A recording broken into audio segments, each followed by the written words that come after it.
So in this question, we again have a graph. It looks very much like the one in the previous question, number 7. So oi zerga.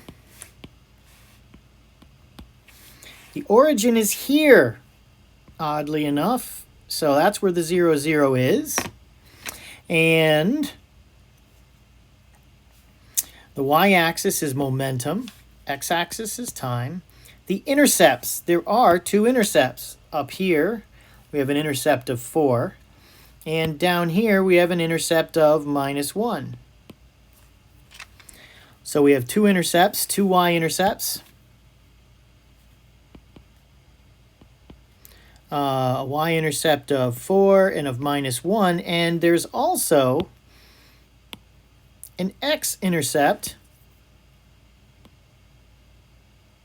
like so. This is an x-intercept at about 4 seconds. X at 4 seconds. Things we can read are momentum and time.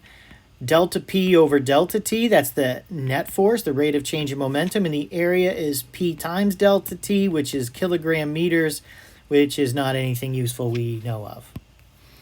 So I'll draw these curves in too to see what's going on there. All right, so 2 objects travel toward each other and collide. So we know we've got X traveling this way with a velocity of 4 meters per second. And we have y traveling this way with a velocity of -1 meters per second. And collide. Object momentum was collected before, during, and after.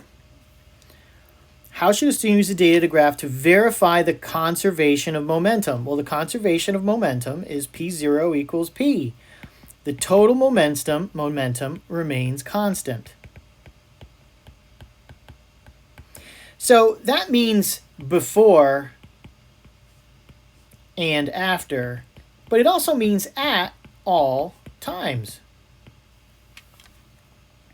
Well, if we look at that, then we have, if we take any particular point in time, 4 and -1 gives us +3.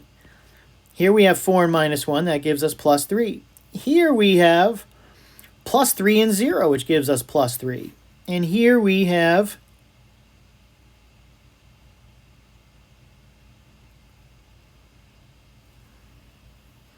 well, here we definitely have 2 and 1, so that's going to give us +3. And here we have 2 and 1 +3, and here we have 2 and 1 +3. And looks like we've got about 2 and 1 here, so that's about +3. So we can see then that we added the momenta, the red and the orange, at every moment in time, and we got +3. The sum of the magnitudes of the momenta should be compared. Magnitude means not the direction. No, because momentum is not a scalar quantity. That is false. So that's out. The vector sum should be compared because the momentum is a vector quantity. That looks like that's our answer. +4 and -1.